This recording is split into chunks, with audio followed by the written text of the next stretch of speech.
Speaking of fundraising, one key source in down-ballot races has been the crypto industry. 4 companies, including Coinbase, contributing $155 million to the pro-crypto super PAC Fairshake. And the war chest seems to be working, with 33 of 35 Fairshake-backed candidates winning their recent primary elections. Joining us to discuss what's next for crypto candidates is Faryar Shirzad. He's Coinbase's chief policy officer. Faryar, welcome. Thanks, Kelly. Good to be here. Let me just dive. What do you think is significant in this electoral cycle about crypto that has the industry so emboldened to make sure that their agenda, whatever that might look like, gets implemented?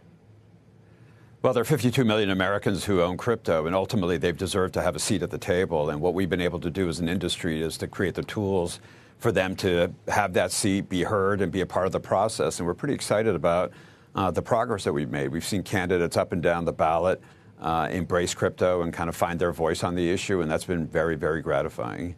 And yet you're focusing mostly on congressional races, if I'm not mistaken. No money from Fairshake is intended to be spent on the presidential election? The focus for Fairshake at the moment is the congressional races. Obviously, we've given them funding. They operate independently, so they'll have to make decisions in terms of how they deploy the funds. But their focus is very much on returning a more pro-innovation, pro-crypto, pro-economic freedom Congress next year, and I think they're well on their way to doing that. In May, Congress overturned an SEC guidance encouraging banks not to hold crypto. 21 Democrats broke from the party to do so, including 3 or 4 of which who were all facing re-election bids. Do you think that then these are people who will be criticized in the future for being, under the under the thumb of the crypto industry or something like that, or is the crypto industry then going to be part of the American financial system, which itself is ironic given the way that it started? Well, when you have something like 17 to 20% of the adult population embracing something and seeing it as an answer to a financial system that they feel just doesn't serve their interests, it's something that policymakers have to be responsive to. And I think it's, there's always been a generational dimension to digital assets and crypto. Younger members, I think, get it maybe more readily than older members do. But there's a transition that we're in, and you're seeing it among a lot of the candidates who are in tough races who are kind of looking around, seeing that there's a lot more of their constituents who have embraced this technology, and they brought an open mind to it, and we're glad to help them do that. The SEC, as I believe is the case, was still after you guys for not registering as a broker, exchange clearing agency, and so forth.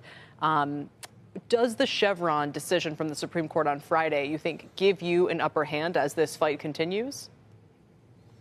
Our issue all along has been to get regulatory clarity, to get an agency who's been adamant to essentially to try to use the uncertainty that exists in the regulations to try to drive the industry offshore and to hold some accountability there. So we've been in court to do all of that, but I think the Chevron decision ultimately really casts a really strong shadow over what the SEC has done, and ultimately tells them that they owe the public some obligation to provide clarity.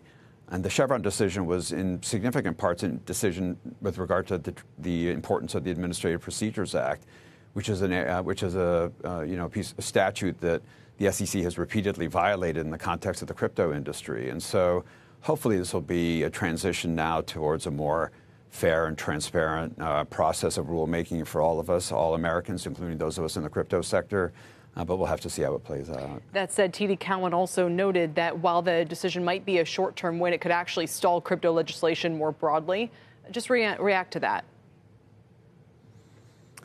I don't know. We're in a very partisan environment, and yet we were able to get 71 Democrats to join virtually every Republican in the House to pass legislation. We're now in the Senate. We have a decent chance of getting committee action, potentially floor action, and potentially passage of a really good market structure bill. Leader Schumer's working really hard at it.